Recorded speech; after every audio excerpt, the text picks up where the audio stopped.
Fourth Reissue series here. Now, who knows when Paramount Plus will last, but they've had put out some pretty good content, and this year was no exception. Like, they didn't really put out a whole lot, so I'm not really going to be doing a top 10 here.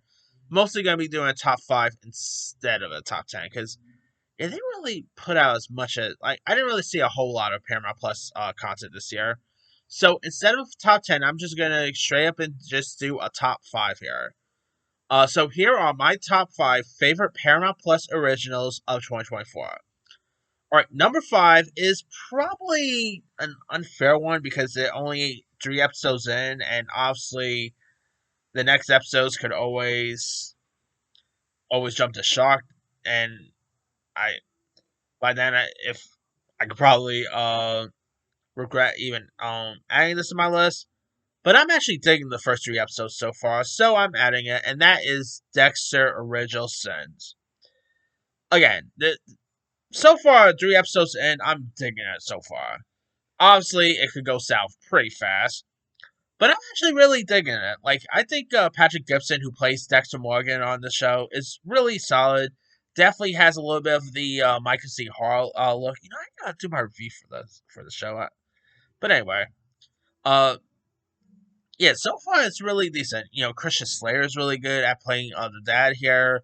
The one who plays the sister is pretty decent. I'm really getting a kick out of the show, and definitely looking forward to check out the next few episodes down the line. But again, the show just only had 3 episodes, so I probably shouldn't even add this to my list, but it's actually good so far. So I'm adding it. All right, number 4 is probably because I had just had a Sonic fix with Sonic 3. But I did quite enjoy this, and that is Knuckles. While it's not as strong as like the Sonic movies or anything, I had a fun time with Knuckles. Like his chemistry with Adam Pally, I thought was really great.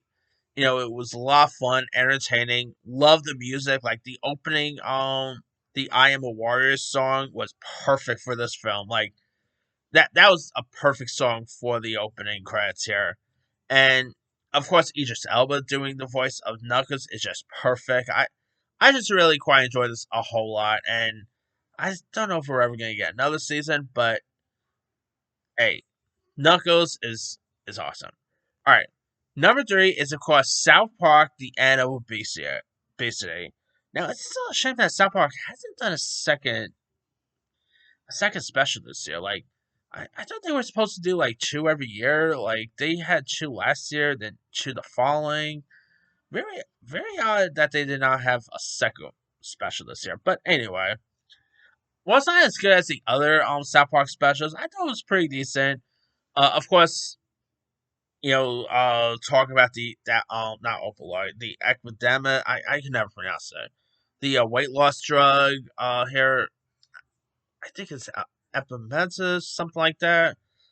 Cannot really pronounce it too well, but I still had a fun time. So, of course, seeing like the mascots here was pretty cool.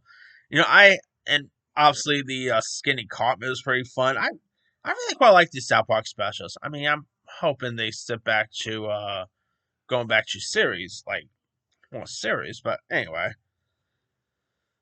I'm still a little disappointed we have not had a new season of South Park this year. Hopefully that will change next year. But we'll see. I mean, I think this is like the first year in years we have not really had a South Park season. Like, the special side. I'm talking about a new season of South Park. Like, I think this is the first time we've have not had a new season in years. But anyway, number 2 is Tulsa King season 2. Now, Sylvester Stallone, Taylor Sheridan, who of course gave us like Yellowstone. Yellowstone is okay. I mean, it's not Paramount Plus original, so I'm not adding it on this list. But I'm not gonna lie, I think he actually has better shows than Yellowstone, and this and my number 1 pick are literally better in my opinion. Like Sylvester Stallone just nails it every inch here. The cast of characters in this are really cool. The one gangster in this, played by Dom, I can never pronounce his last name too well. Dominic Labrazzo, I think his name is. He deserves some Emmy recognition. He has some scenes in this that really made me laugh. Like Like there is a fun TSA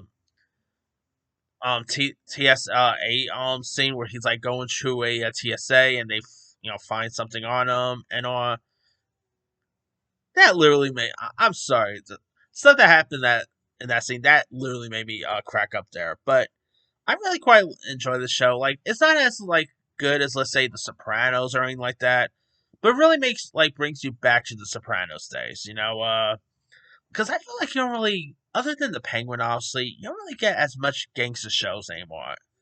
Like never really had like a new gangster show that in the vein of The Sopranos, and this kind of brings you back to The Sopranos perfectly. And it's pretty much like The Sopranos in Tulsa.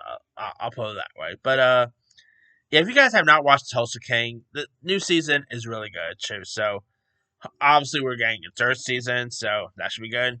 And my number one favorite Paramount Plus original. Now the next episode, like the final episodes, don't really air until next month. So again, I probably shouldn't even add this in this list, but you know what? I'm digging this show. Like the show been out since November, and and I'm telling you right now, it's awesome. And that is Landman. Starring Billy Bob Thornton, Ali Lauder, who, by the way, Ali Lauder, let me just say this right now. I'm not gonna lie, I've had a crush on her ever since I first saw her in Final Destination. Like, who did not adore Ali Lauder at all? Obviously, Varsity Blues. She was in Jay and Silent Bob. She was in the Resident Evil films, right? Like, who doesn't adore Ali Lauder at all? She is excellent in this. The one who plays the daughter is perfect. I mean, this is such an. I'm not gonna lie, this show is better than Yellowstone. Sorry, Yellowstone fans, but I think the show's better than that. Taylor Sheridan does such a great job here. I really dig some of the characters here. The, discount Ty Sheridan, who was just in, who ended up becoming the real Joker in Joker Foley the Uggs. He's far better in this than he was in that. But yeah, if you guys have not watched Landman, do yourself a favor. It's on Paramount Plus. Fingers crossed we get a second season. Maybe a crossover with Tulsa King. Who knows? But yeah, Landman is just an excellent series. Anyway, and John Hamm and Demi Moore are both good in this. I mean, definitely give it a go. Anyway, that's pretty much it there. Here is my quick rundown. Ooh, how about that? Five, Dexter Richardson's. Four, Knuckles. Three, South Park: The End of Obesity. Two, Tulsa King, and number one, Landman. Now, there's other ones I have also seen, like I thought I should definitely check out Linus. So I've been hearing so many things about Linus. Never got around to watching it. Maybe I'll give that one a go.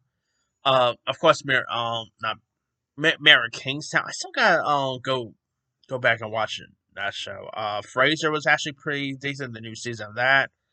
There was some decent films on Paramount Plus this year, like this one called Little Wings, with the girl from Florida Project. There's the June Carter Cash documentary, which was pretty decent. I mean, Paramount Plus it has some pretty decent stuff, but um, whether Paramount Plus stays or whatever, whoever buys them, I don't know. We'll have to wait and see what happens to Paramount Plus in 2025, which I will talk about in a separate video of Paramount Plus projects coming out, that year. But let me let you guys. What are some of your favorite Paramount Plus originals of 2024? Drop comments below. Don't forget to like, subscribe, hit that bell for more notifications. This is Sammy signing.